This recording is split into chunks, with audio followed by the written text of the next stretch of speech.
Assalamualaikum warahmatullahi wabarakatuh. Alhamdulillahirabbil alamin wa bihi nasta'inu ala umuri dunya waddin. Asyhadu an la ilaha illallah wahdahu la syarikalah wa asyhadu anna Muhammadan abduhu wa rasuluhu la nabiyya ba'da. Allahumma shalli ala Muhammad wa ala ali Muhammad kama shallaita ala Ibrahim wa ala ali Ibrahim innaka Hamidum Majid. Allahumma barik ala Muhammad wa ala ali Muhammad kama barakta ala Ibrahim wa ala ali Ibrahim innaka Hamidum Majid. Bapak-bapak, ibu-ibu dan saudara sekalian rahimani wa rahimakumullah.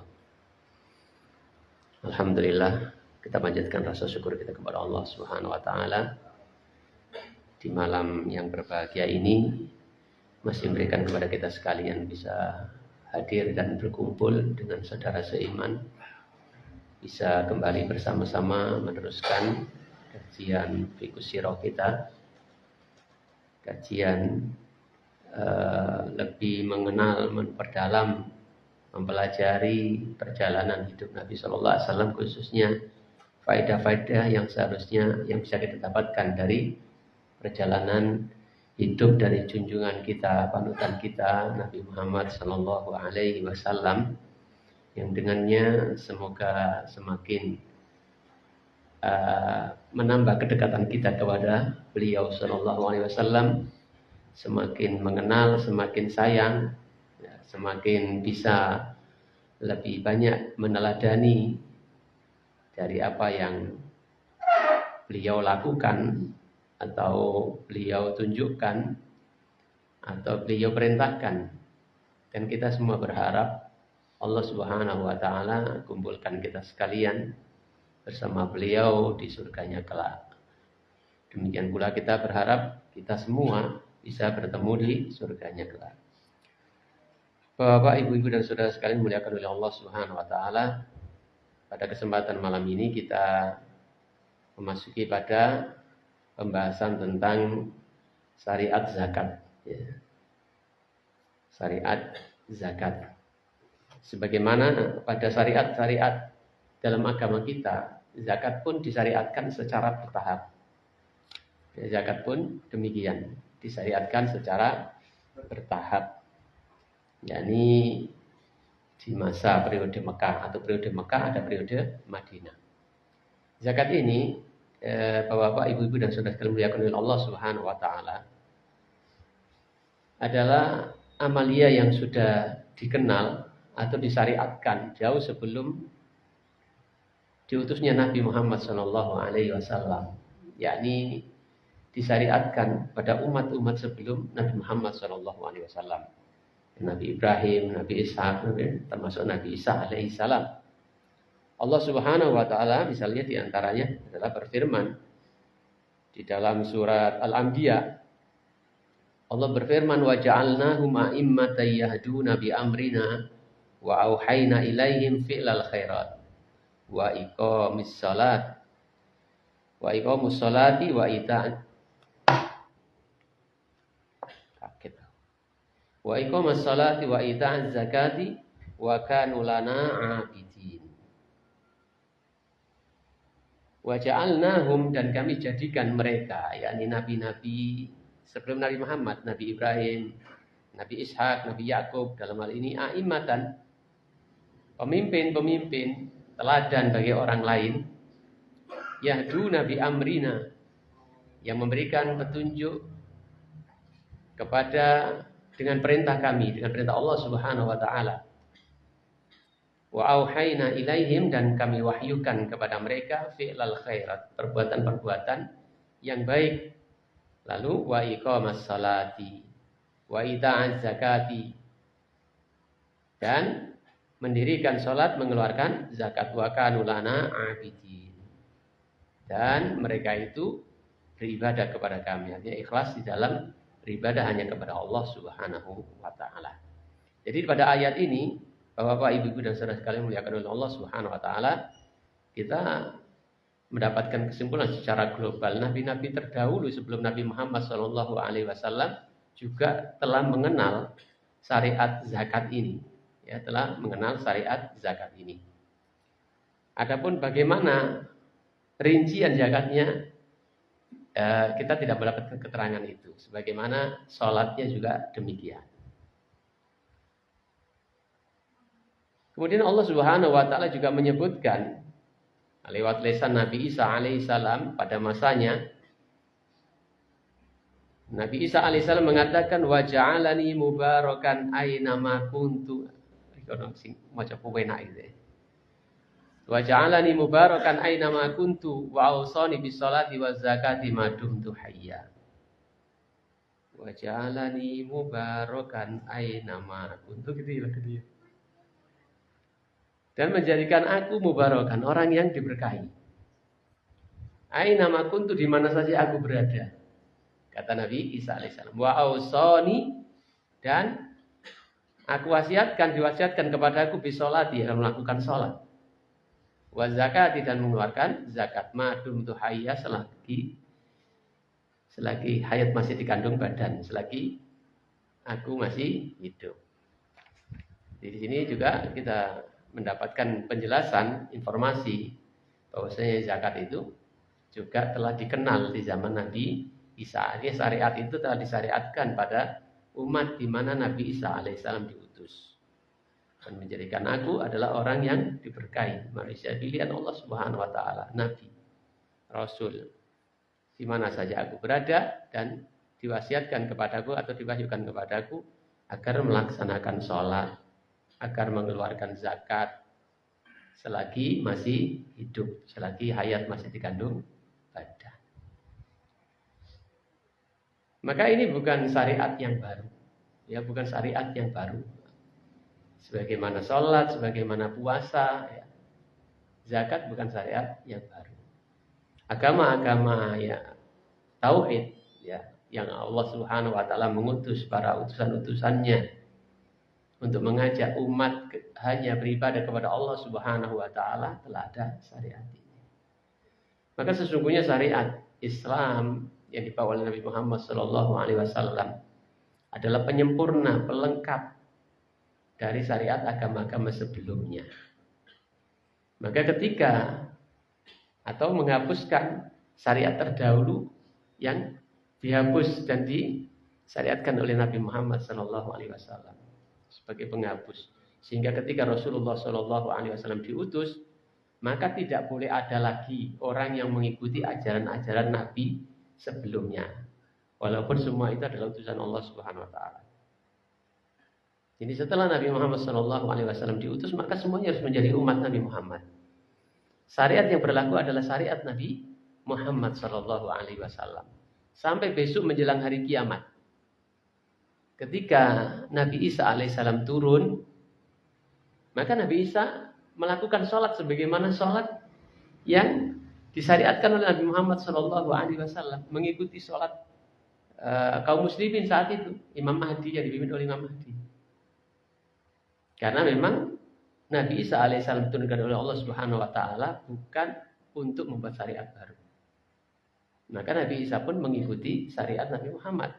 Sholat pun sesuai sholat yang diajarkan oleh Nabi Muhammad SAW, bermakmum dengan umat Nabi Muhammad SAW. Karena setelah Nabi Muhammad SAW diutus oleh Allah Subhanahu Wa Taala, tidak ada alasan bagi manusia setelah diutusnya Nabi mengambil agama selain daripada agama yang dibawa oleh Nabi Muhammad SAW. Demikian pula ketika Waraqah bin Naufal, ketika Nabi Muhammad mendapatkan wahyu yang pertama, beliau sangat khawatir, gemetar. Ya, baru pertama kali mendapatkan wahyu. Lalu oleh istrinya diajak ke pamannya, seorang ahli kitab yang agama Nasrani. Seorang alimnya, ya, ulamanya agama Nasrani, yang mengetahui tentang kitab-kitab Samawi, kitab Injil, bahkan menerjemahkan ke dalam bahasa Arab. Apa yang dikatakan oleh Waraqah bin Naufal? Kalau seandainya umurku menyukupi, maka aku akan mengikutimu. Aku akan menjadi pembelamu, akan membelamu saat kaummu mengusirmu, saat engkau diusir oleh kaummu. Nabi Muhammad mengatakan, apa kaum enggak akan mengusir diriku? Iya. Tidak ada orang yang membawa seperti yang kau bawa. Artinya seorang yang diutus oleh Allah Subhanahu wa taala kecuali dimusuhi oleh kaumnya. Jadi dia sadar betul setelah Nabi SAW diutus oleh Allah Subhanahu wa taala, maka dia harus mengikuti syariat agama Nabi Muhammad SAW. Ini Waroko adalah dikatakan orang yang pertama masuk Islam. Orang yang pertama masuk Islam, bukan Abu Bakar. Karena ya itu. Kemudian gak lama beliau kan meninggal dunia. Nah, kembali kepada masalah zakat. Jadi zakat ini disyariatkan oleh Allah Subhanahu wa taala pada tahun kedua Hijriah. Dengan 2 tahapan. Jadi yang terhitung adalah ketika di Madinahnya ini. 2 tahun setelah hijrah. Tahapan yang pertama adalah periode Mekah dan tahapan yang kedua adalah periode Madinah. Pada periode Mekah, pada periode Mekah banyak ayat-ayat yang menunjukkan akan masalah zakat ini. Di antaranya adalah wa aqimus sholata wa atuz zakata wa aqridullaha qardan hasanah. Ya, surat Al-Muzammil, Allah Subhanahu wa taala pada ayat ini, yaitu surat Al-Muzammil ayat yang ke-20, Allah berfirman wa aqimus sholat, dan dirikanlah sholat, wa atuz zakat, dan keluarkanlah zakat, wa aqridullaha qardan hasanah, dan berikanlah pinjaman kepada Allah Subhanahu wa taala dengan sebaik-baik pinjaman. Jadi ayat ini berbicara tentang perintah zakat. Ini pada masa periode Mekah. Surat Al-Muzammil itu surat Makkiyah. Surat yang turun di Mekah sebelum hijrah. Wa aqimus shalat wa atuz zakata wa aqridullaha qardan hasanah. Selain salat ada juga perintah untuk mengeluarkan zakat dan berikan pinjaman kepada Allah Subhanahu wa taala dengan pinjaman yang baik. Artinya dengan mengeluarkan harta kalian di jalan Allah, di jalan kebenaran, dengan menafkahkan harta untuk keluarga, harta untuk pembiayaan jihad, zakat yang harus dikeluarkan untuk fakir miskin dan sebagainya, itu ada sebuah pinjaman yang baik kepada Allah Subhanahu wa taala. Dan Allah pasti membalas dengan yang lebih baik. Artinya perdagangan, di dalam ayat yang lain istilahkan dengan perdagangan dengan Allah Subhanahu wa taala itu tidak akan pernah merugi. Tijaratan lan tabura. Tidak akan pernah rugi. Berbeda dengan dagang dengan manusia. Kadang-kadang kita ditipu gitu. Kadang-kadang rugi. Kalau berdagang dengan Allah, jaminannya pasti beruntung. Ya. Memberikan pinjaman kepada Allah Subhanahu wa taala pasti balasannya baik. Lebih baik. Tidak akan dirugikan. Kita minjami orang saja, minjami saudara kita muslim saja. Selama pinjaman itu benar-benar dikembalikan, maka kita mendapatkan pahala sedekah setiap hari. Iki aja dikit dalil ku terus nilai duit koncone lho ya. Nah gitu. Gak ngerti ngaji iki. Jadi bagi orang yang meminjami saudara muslimnya selagi belum dilunasi, itu orang yang meminjami itu mendapatkan pahala sedekahnya setiap hari. Tapi beda niatnya. Kalau niatnya meminjami itu untuk nganakno ya malah oleh dosa. Ya. Ini pinjaman yang betul-betul lillahi ta'ala. Yang diinginkan adalah balasan kelak di akhirat, kebaikan akhirat, bukan kebaikan dunia. Kalau kebaikan dunia, maka amal-amal kita termasuk minjami saudara kita itu, kelak di akhirat akan ditunjukkan oleh Allah Subhanahu wa taala. Tunjukkan ke amal. Lalu setelah itu, amal itu hilang seperti debu yang berterbangan. Ya, sebenarnya tetap dicatat oleh Allah Subhanahu wa taala dan ditujukan kepada kita kelak. Wa qadimna ma amilu. Ya, tunjukkan, berikan tahu, dihadapkan apa yang kita kerjakan, yang kita harapkan dunia itu. lalu Allah Subhanahu wa taala jadikan seperti debu yang berterbangan.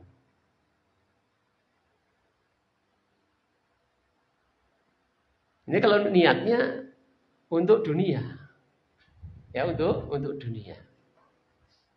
Termasuk untuk nganakno riba. Nah, ini malah bahaya. Ini dosa riba itu paling ringan itu seperti ngumpuli maini dewi. Itu dosa riba yang paling ringan. Jadi riba itu bermacam-macam. Tapi dosa riba yang paling ringan itu seperti menzinai ibunya sendiri. Ya, yang demikian ini sudah pasti dapat dosa, iya kan? Gak dapat pahala. Ada orang yang minjami karena unsur ini kemudian dibayari gak mau. Seorang juragan yang punya perahu gitu, minjami belai pinjemi, nggak tahu deh ini ono apa ora gitu. Dipinjemi sebagai pengikat. Dia minjami untuk mendapatkan manfaat tenaga dari belai itu termasuk riba. Mengambil manfaat dari hutang itu masuk kategori riba. Ya, manfaat apa saja, bukan hanya nilai 1.000 balik 1.200, bukan hanya itu saja. Tapi setiap manfaat apa saja yang didapat dari pinjaman itu masuk kategori riba. Gitu?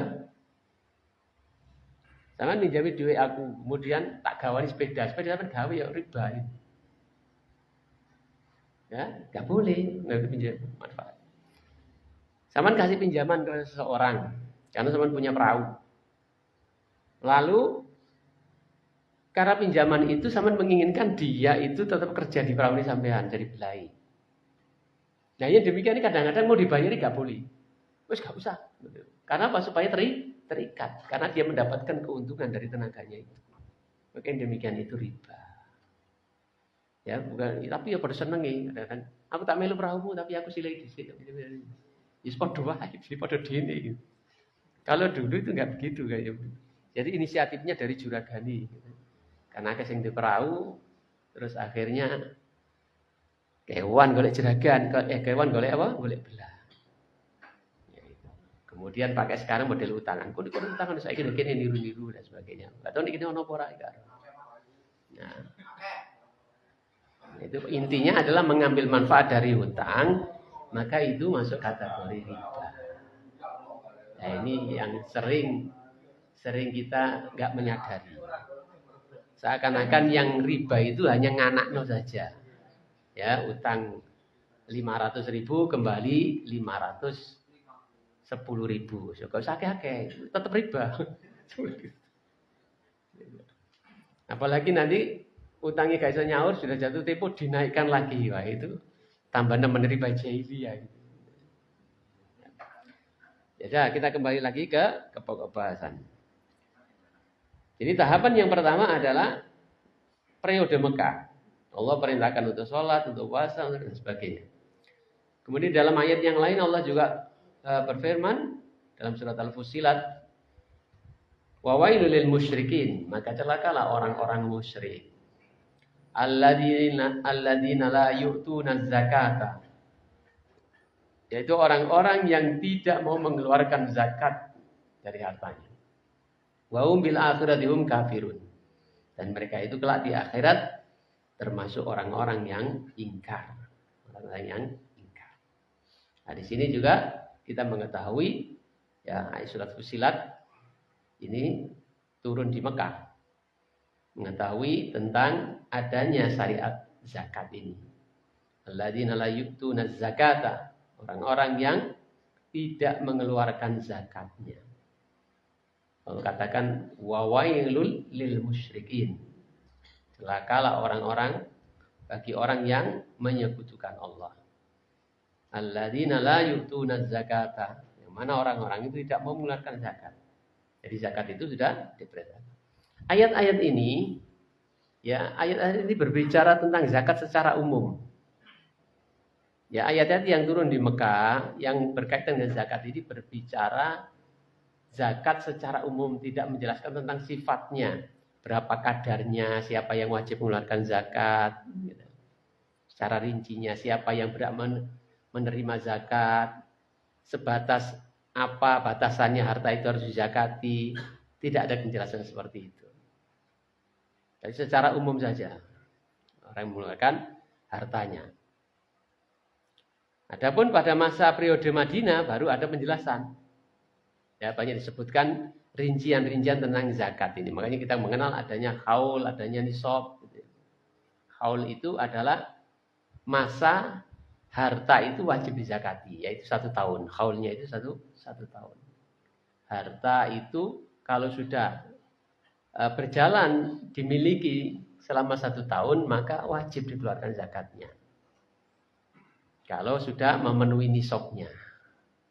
Apa nisab itu? Batas minimal harta itu, batas ya minimal maksimal.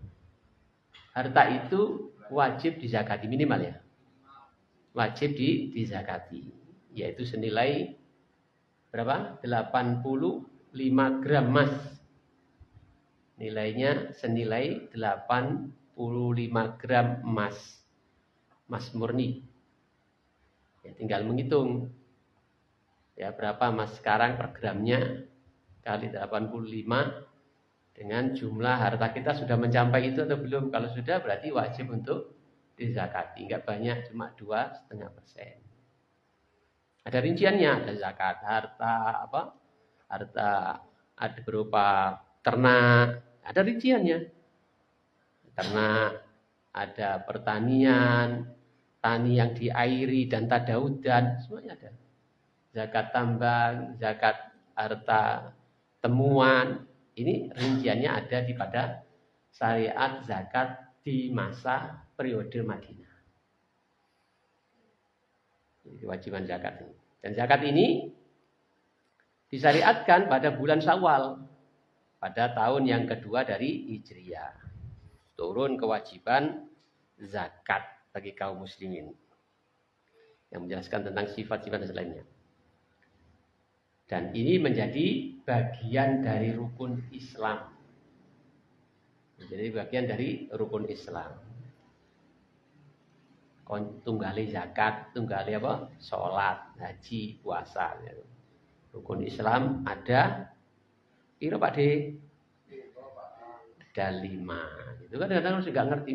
Pernah diwawancarai dalam satu video yang kita dapat kiriman itu anak-anak sekolah SMA itu diwawancarai.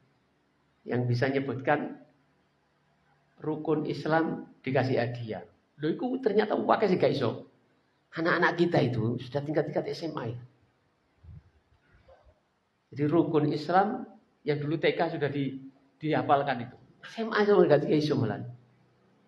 Ya Allah, ini memprihatinkan. Banyak sekarang orang-orang yang jilbab mulai biasa dikenakan oleh wanita-wanita muslimah. Seakan-akan sudah marak nilai-nilai Islam. Tapi di sisi lain ternyata yang dasar-dasar malah nggak paham, nggak tahu. Gitu. Kadang-kadang kita juga banyak yang tidak tahu. Selalu gitu. Jadi rukun Islam ada 5. Selain 2 kalimat syahadat, terus sholat, zakat, puasa, haji, umroh. Ya haji mesti umroh. Ya. Jadi zakat itu menjadi bagian dari rukun Islam. Ini sesuatu yang mesti ada pada diri kita kaum muslimin ini. Yang tidak bisa ditinggalkan. Jadi ada rukun pokok yang 2 itu, syahadat dan sholat itu pokok. Yang kedua, yang lainnya itu adalah penyempurna. Dalam rukun Islam itu ada rukun yang pokok, yaitu yang 2, syahadat. Kalau syahadat ini tidak ada, maka yang lainnya menjadi tidak ada.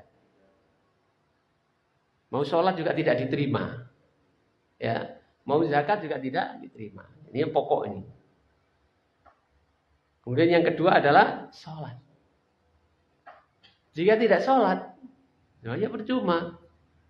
Ya, as-sholatu imaduddin. Sholat itu yang agama. Bahkan yang mengatakan ahdu bainana wa bainal kufri as-sholat. Yang membedakan kita orang Islam dengan orang kafir itu sholat. Orang Islam kok gak sholat, gimana? Makanya ada yang menghukumi orang Islam yang gak sholat itu kafir. Tapi dalam hal ini kita tidak semerta-merta kafir. Karena tadi itu harus ada rincian. Ya, mengkafirkan orang itu nggak gampang. Ya, mengkafirkan orang itu nggak boleh sembarangan. Harus detail. Jangan-jangan dia nggak tahu kewajiban sholat. Belum sampai kepadanya ilmu itu. Ini juga menjadi penghalang karena kebodohannya. Jadi harus dijelaskan. Kalau sudah dia tahu dan jelas, kok nggak sholat, ya mungkin baru bisa masuk menjadi orang kafir, dikafirkan. Tapi yang menetapkan itu tentu penguasa atau ulama. Sehingga karena ini menyangkut dengan kemaslahatan yang lainnya. Orang kalau kafir, maka dia tidak berhak mendapatkan warisan. Dan juga tidak berhak diwarisi hartanya oleh anaknya, ahli warisnya yang muslim. Kalau dia kafir, maka tidak mendapatkan hak-hak sebagai seorang muslim. Berhak untuk dinasihati, berhak untuk diberikan salam kepadanya, didoakan, berhak ketika sakit, berhak untuk dijenguk, ketika meninggal berhak untuk dirawati jenazahnya, disikapi secara islami, dikuburkan di kuburan Islam dan sebagainya, dimandikan, dikafani, disolatkan. Kalau kafir menyangkut kemaslahatan ini. Bapakku itu orang sholat kafir, tapi mereka mati sama ngeroyok iku nih. Gak konsisten sama ini. Jadi ini yang pokok. Adapun yang lainnya maka itu adalah penyempurna. Bapak, Ibu, dan saudara sekalian muliakan oleh Allah Subhanahu wa taala. Pada periode Madinah ini, maka zakat itu disyariatkan dan menjadi suatu yang wajib, ditetapkan sebagai suatu kewajiban dan bagian daripada rukun Islam. Allah Subhanahu wa taala berfirman di dalam surat At-Taubah, fa in tabu wa aqamus salata wa atuz zakata fa ikhwanukum fid din.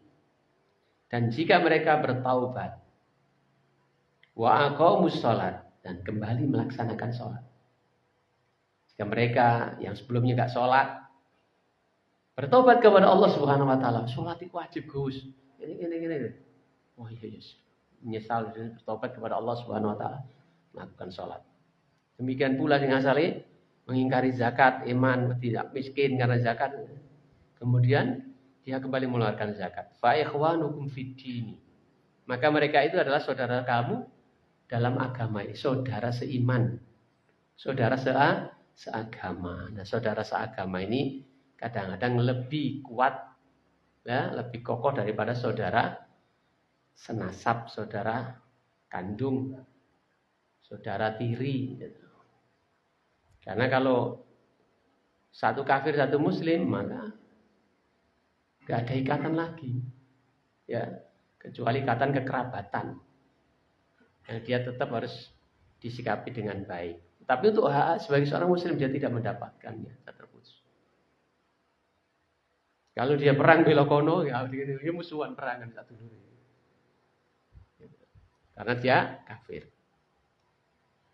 Jadi jika mereka bertobat dan melaksanakan sholat, juga mengeluarkan zakat, maka mereka itu adalah saudara kalian di dalam agama ini, di mana innamal mu'minuna ikhwatun. Sesungguhnya orang-orang beriman itu bersaudara. Jadi saudara seiman, saudara seislam, saudara seagama. Maka tidak berdusta ketika kita mengatakan mas ini saudaraku. Tidak berdusta karena memang betul sama-sama iman, seperti Nabi Ibrahim alaihissalam ketika ditanya Raja Namrud, sapa wong wedok iku raja yang suka ngepek bojone wong, Raja Namrud. Mana Nabi Ibrahim mengatakan dia adalah saudariku, enggak berdusta. Dia saudara seiman, enggak berdusta. Karena memang di dalam Islam orang yang sama-sama beriman sama Islam itu adalah bersaudara. Innamal mu'minuna ikhwatun. Sesungguhnya orang-orang beriman itu adalah bersaudara. adalah bersaudara. Bukan sungguhnya orang beriman itu seperti saudara. Tidak gitu artinya. Kadang-kadang saya dengar orang mengartikan seperti itu. Innamal mu'minuna ikhwatun. Sungguhnya orang yang beriman itu seperti saudara. Padahal artinya tidak seperti itu. Innamal mu'minuna ikhwatun. Sungguhnya orang yang beriman itu saudara. Di mana persaudaraan di dalam iman, di dalam agama ini, kita katakan tadi ada persaudaraan yang dibangun di atas landasan yang kokoh, yang kuat. Ketika ada saudaranya yang sakit, dia merasa sakit. Ketika ada saudaranya yang menderita, dia merasa menderita. Sehingga saudara kita yang di sana tersakiti, kita pun merasa sakit, walaupun nggak ngerti jenengi. Ya, walaupun nggak ngerti jenengi, itu saudara jenengi sopo, ya. Negara ya atau orang negara, tapi mereka adalah punya ikatan batin dengan kita. Nah, kita pun merasakan derita mereka. Tapi saudara se-Islami betong di dewi malah gak. Jadi kadang-kadang lucu kita ini. Sing waduh saudaraku tersakiti gini. Ono tanggane gak mangan ngono ya gak patek peduli. Ya gitu. Nah iki sing ado-ado iku ketok, sing parek-parek gak ketok. Seperti gajah di pelupuk mata tak terlihat, nyamuk di ujung pulau kelihatan.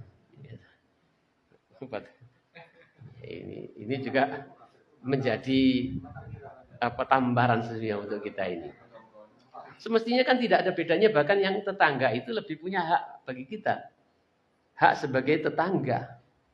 Jadi kalau tetangga kita itu kebetulan mukmin, muslim, kemudian kerabat, maka dia mempunyai 3 hak yang harus kita penuhi.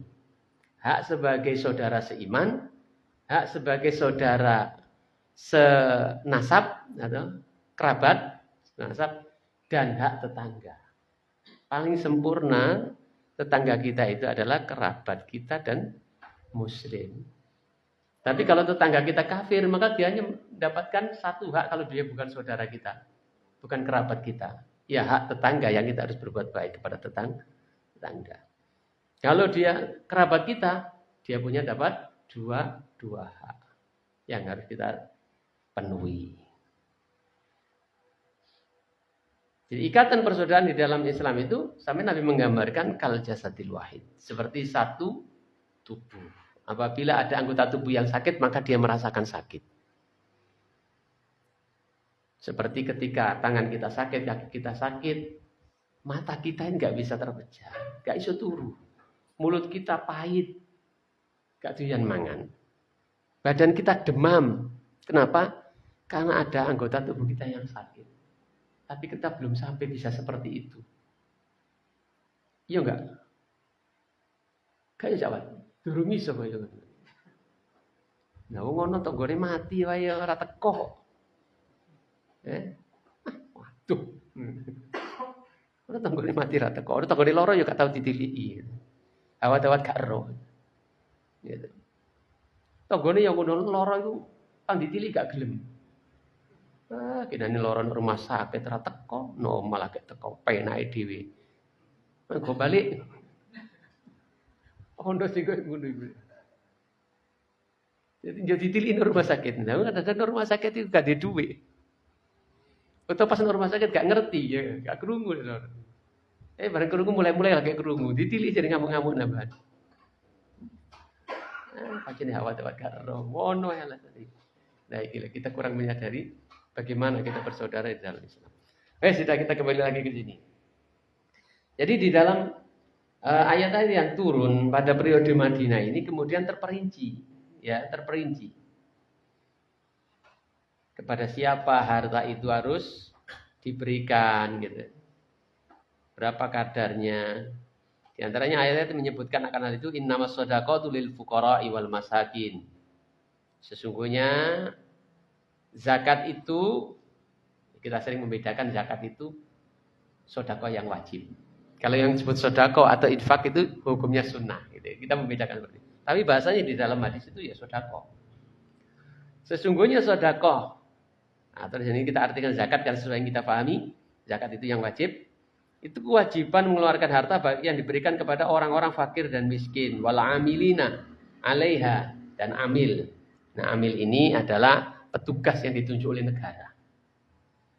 ada badan amil zakat, itu sekolah negara, bukan dibuat oleh musolah atau masjid.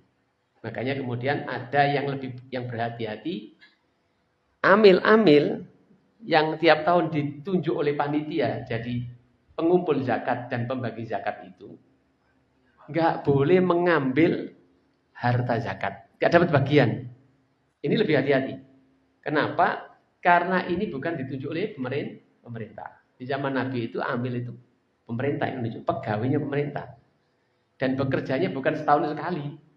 Karena zakat itu diambil bukan setahun sekali waktu Ramadan. Ya.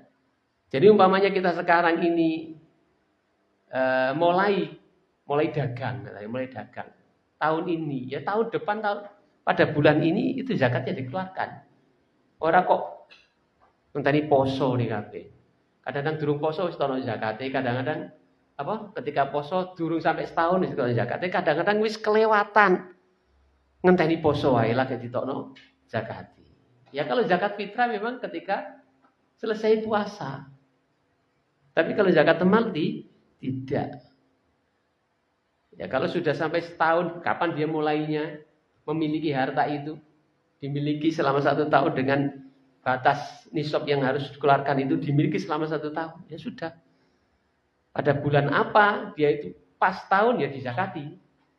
Tidak harus menunggu hari raya. Dinta ini disebut amili. Jadi ada yang lebih berhati-hati. Amil-amil yang disebut amil panitia zakat itu yang dibentuk oleh masjid dan musola itu, mereka tidak termasuk yang berhak menerima zakat dalam ayat ini. Ini lebih hati-hati. Wal mu'allafati qulubuhum, dan orang-orang yang dilunakkan hatinya, orang-orang mu'allaf, orang-orang yang diharapkan dia senang dengan Islam ini, menerima Islam ini, masuk Islam. Jadi orang-orang yang dilunakkan hatinya. Tapi kalau sudah setahun 2 tahun ya bukan mu'allaf lagi itu. Ini mu'allaf gitu. Ini mu'allaf. Jadi baru masuk Islam tuh. Enggak. Kan bapaknya mati umur 15 tahun. Ya itu bukan mu'allaf. Mu'allaf itu adalah orang yang dilunakkan hatinya. Dengan diberikan itu maka dia semakin cinta kepada Islam ketika masuk Islam. Atau diharapkan dia masuk Islam. Soalnya tanda-tanda cinta mantap Islam. Orang dilunakkan hatinya. Wa fir riqabi, dan orang-orang yang untuk memerdekakan budak, ya, untuk memerdekakan dunia, orang memerdekakan budak. Wal gharimina, dan orang-orang yang butuh untuk melunasi hutangnya. Tapi ini utang-utang yang model saiki yo, delok-delok utangi. Karena hakikatnya orang berutang itu adalah untuk kebutuhan hidupnya. Terpaksa dia harus berhutang. Tapi kalau sekarang ini semboyannya kalau nggak utang nggak kerja, kalau nggak utang nggak iso sugih. Akhirnya ya nabrak-nabrak riba-riba. Aku gak wajib zakat mengaku diutang. Lah utangmu itu lho dibangun rumah. Ada bikin rumah kredit, bangun rumah, loh itu utang. Ya bukan utang yang seperti ini, sampean itu mampu. Jadi utang, barakatnya utang itu pada awalnya utang itu karena kebutuhan. Ya karena kebutuhan, kepepet. Wis wae bayari pondok nek gak duwe wis ditagih pondok. Gak gelem. Wis utang dhisik Pak Diali, sampeyan untuk rezeki ta. Nah, utang seperti ini yang kepeksa, kemangan, gak ada yang dimakan, lahir utang. Ya, orang Islam itu tidak menampakkan kebutuhannya, menjaga kehormatannya, tidak menunjukkan kelemahannya. Maka dia berusaha untuk utang, bukan untuk meminta-minta. Walaupun dalam kondisi tertentu yang terpaksa boleh kita meminta-minta. Ya, tapi orang Islam itu orang yang menjaga kehormatan. Jadi berutang. Nah, orang yang diutangi yang diharapkan adalah akhirat, bukan dunia. Maka dia sifatnya adalah ta'awun, menolong. Karena yang diharapkan adalah akhirat. Dan insya Allah ketika kita meringankan beban orang lain, Allah akan ringankan beban kita. Allah akan menolong ketika kita menolong saudara kita. Ini harus kita imani, harus kita yakini. Wallahu fi aunil abdi maka nal abdu fi auni akhi. Allah akan senantiasa menolong seorang hamba jika hamba selalu menolong saudaranya. Atau dalam riwayat atau dalam kalimat sebelumnya itu, barang siapa yang meringankan kesusahan orang lain, saudaranya muslim, maka Allah akan ringankan. Siapa saja yang menghilangkan kesusahan seorang muslim, Allah akan hilangkan kesusahannya di dunia dan di akhir. Hanya saja kadang-kadang kita ini kurang yakin. Apa mereka gak ada duit misalnya? Tak sileno lah. Kok anakku nangis jalur tuku kan? Cik mikir-mikir gitu kan. Ya banyak yang lebih ya.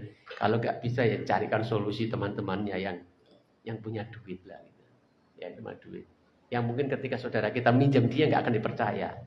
Tapi kalau kita yang minjam, maka dia percaya. Jaminannya Pak Ustadz. Jaminan Pak Ustadz. Jadi dulu ketika teman-teman masih awal-awal, ekonominya masih ya cobaan. Ketika awal-awal ngaji itu cobaan ya kunus. Biasanya miyang itu yos oleh duit wae. Kemudian dia harus banting setir karena nggak tahan dengan diajak dukun terus aja gitu. Karena nggak bisa nolak, akhirnya keluar. Ya dia harus banting setir. Cari usaha awal-awal pas jungkir wali sampai bojone nangis, sampai bojone melayu nggone wong tuane ngono ku ya ono. Ya gimana ini saudara kita gitu. Kita nggak bisa minjemi gitu. Jadi pinjem golekno pinjeman. Yang kok breset ya awak dhewe sing jeblok iki. Nama baik. Tapi ya. Nah, itu kan begitu. Nah, Pak Sultan gak di duit, ya Pak Sultan sih berusaha lah golekno gitu. Golekno sapa sih? Sing wong percaya Pak Sultan. Ya golekno becak to apa yang kerja becak. Atau pas mungkin istrinya mau melahirkan ya di duit, awak didol sepedanya, tukun sepedanya. Sepeda motor itu sudah tukunan. Ya, dengan harga yang wajar lah. Ojo kok mumpung butuh kenteng. Nah, ya, itu saudara kita juga nggak mungkin merasakan nggak enak kalau dituku kok ngono itu gitu. Tapi kepaksa kadang-kadang jadi kasihkan. Ya. Jadi orang-orang yang dilunakkan hatinya, orang yang ingin memerdekakan budak, merdekakan dirinya sebagai budak, orang-orang yang punya hutang, dan juga fisabilillah wa fisabilillah. Jadi keluarkan untuk jalan Allah Subhanahu wa taala dalam jihad ya.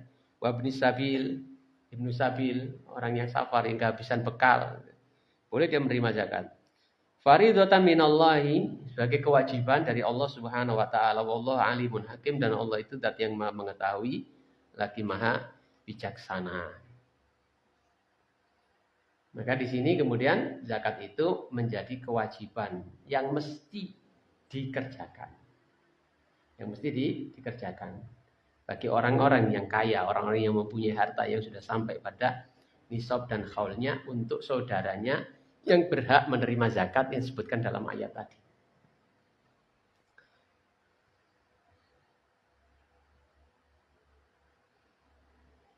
Jadi pada periode Madinah ini sudah mulai ada perincian harta yang harus dizakati itu harta apa saja, ya, nisabnya berapa, ada batas waktunya, haulnya, kemudian berapa yang harus dikeluarkan. Ini kurang lebih tentang syariat zakat. So pada pertemuan berikutnya kita ambil faedah dari syariat zakat ini. Wallahu a'lam. Kita tutup dengan doa kafaratul majelis. Subhanakallahumma wa bihamdika asyhadu an la ilaha illa anta astaghfiruka wa atubu ilaik. Assalamualaikum warahmatullahi wabarakatuh.